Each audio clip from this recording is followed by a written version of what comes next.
All right, welcome back, everybody. I know I look tired. It's 2 a.m., but I had to get this video out. Game's in about 14 hours, so let's get through this. Barcelona versus Rayo Vallecano. This game's so important for a whole bunch of reasons. One, Atletico Madrid and Real Madrid both dropped points over the weekend, and that's very rare to see. These two big clubs don't usually just drop points and put first place on a platter for Barcelona. This doesn't usually happen to any team, but it happened this time, and now Barcelona have to take advantage. Another reason why this game is so important is because Rayo Vallecano is always a tough match. They're a team that knows how to just like hit a nerve. They just know how to just annoy you, and they play very tough. My boy Palzon, this guy's a beast. He's gonna give us a lot of trouble. They have a lot of good players, especially go attacking. They can counter. They can really counter and hurt you on the counter. So we got to watch out for that. They're a very good team, and we have to prove ourselves, especially with the season we're having. We did beat them early on in the season, 2-1 at Rayo, but I think now we have to be way more convincing. That was like one of our first games. I think now we have to show the difference between us and them. And before we get into the Barcelona game, I did want to bring up the Real Madrid game and the Jude Bellingham red card. I've been talking with a lot of people, and a lot of people think it's a red. A lot of people don't think it's a red. And let me tell you right now, that's a red. It doesn't matter if he said F off or F you. I feel like you're missing the purpose. If that's what you're arguing, you're missing the purpose. It's going over your head the actual reality of why he got booked. You don't disrespect the referee, and I know it might sound weird. People are trying to defend the referees, knowing that the referees in La Liga aren't that good anyway. But just because they aren't good or they're not that great, that does not mean that when you see wrong, you have to look the other way. No, when it's wrong, it's wrong. I'm sorry. I don't care if it's Barcelona. I don't care if it's Real Madrid. I don't care if it's Bayern, Atletico, Liverpool, whatever. If there's something that's wrong, you have to speak up. All right, you can't just ignore it just because it favors you. You got to say, "Oh wow, I'm glad that they didn't go against me, but that was a bad call." That's how you got to take it.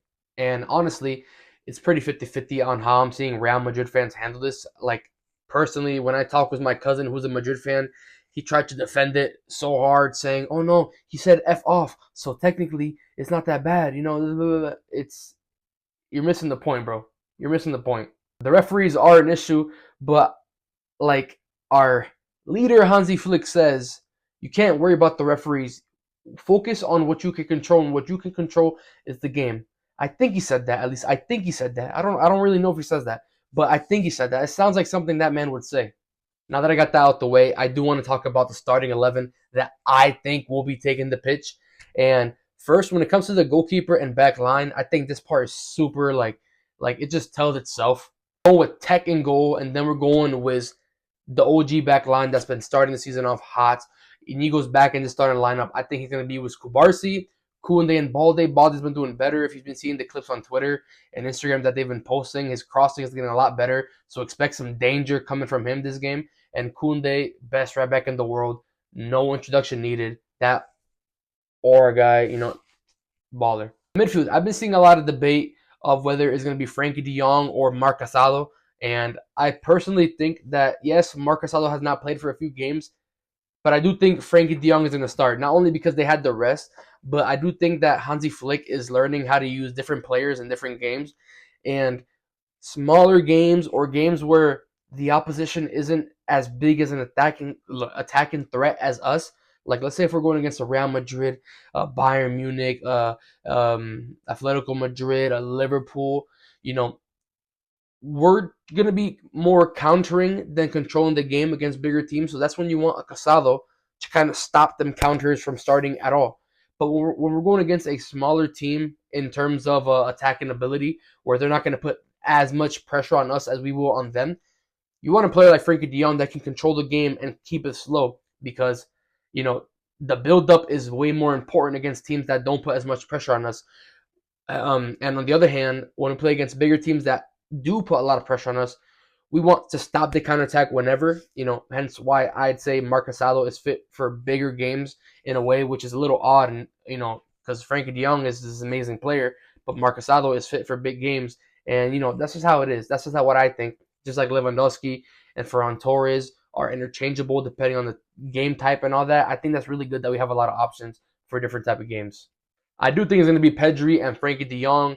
Honestly, like I said, it could go either way. Casado has the rest, but I do think ultimately Frankie De Jong fits the profile that we need for this game.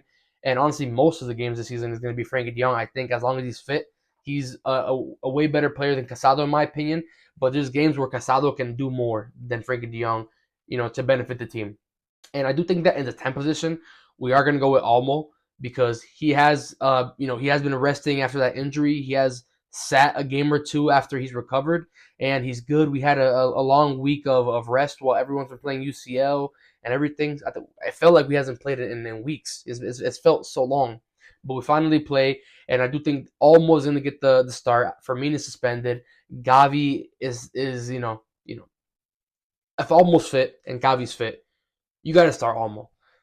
No disrespect to Gavi, that's my boy. I love him. I talk to him all the time. But Almo has to start if they're both fit. Almost the better guy, and in a game like this, he's rested. He's been eager to play. You got to play him. And then the big three are gonna play. I have no doubt that the big three are going to play. Lamine Yamal, Rafinha, and Lewandowski. They're gonna start, and Lewandowski's gonna score.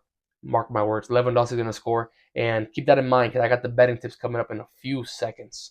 I want to tell you what my score is gonna be, but overall, just to cover, this is the lineup I think Hansi Flick is gonna run.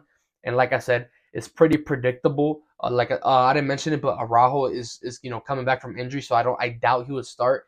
And even if he was fit, this is a game where I think Kubarsi and Inigo Martinez are a better fit than Araujo.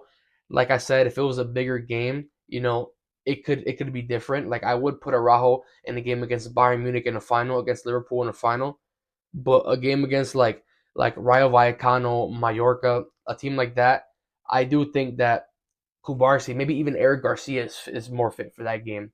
Score predictions.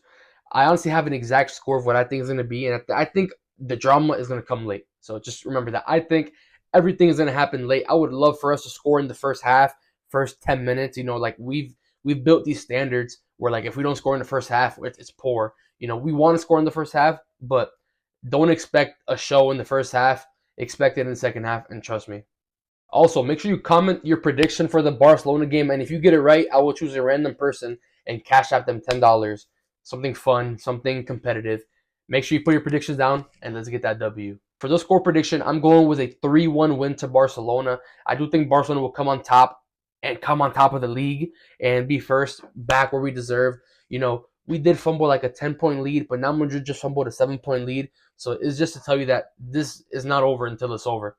Everyone that wants to troll, everyone that wants to make fun of Barcelona for bottling 10 points, same people that are quiet after Madrid potentially bottled 7 points and a lead with Atletico and Barcelona within multiple games of a difference. Now we have the chance to overtake that and come back to where we belong. And I do say 3-1 because I do think that Rayo Vallecano is going to score. I think that they're the ones that might even score first, and then we have to, come back and score 3 goals at the end, maybe 2 goals, but I do think it's going to be more 3-1 than anything else. So for my betting tips, this isn't a little triple your money kind of thing. It's going to be a 6 times your money. I feel a little more bold for this game. It's a more important game. It's a bigger game than normal, so I'm going bigger than normal. So for this game, I'm going Lewandowski to score. I'm going Rafinha to score. I'm going over 9.5 corners. This is tough because I've been selling with the corners, especially with Barcelona. There's games where we play really good, so good that the ball does not go out. It's either always a goal, it's on target, or we have a really bad game where we don't even shoot, stuff like that. But I got a feeling that it's gonna go both ways. Rayo Vallecano is gonna get a lot of corners. Barcelona's gonna get a lot of corners. So I do think the over 9.5 corners is a good shout this game. And then I'm putting Barcelona to win by 1.5, which is a spread for minus 1.5 Barcelona. So it's going to be a 4-leg parlay. If I'm missing something, it'll be corrected. But it's going to be a 4-leg parlay. I'm putting $10 down, and I'm going to make 60 back. And I'll come back after the game. But overall, that's my prediction, guys. I hope that we get the W. Hope we get back on top of the table. And, I'll get back to you guys when this cashes and when Barcelona wins. That's my prediction. Visca Barca.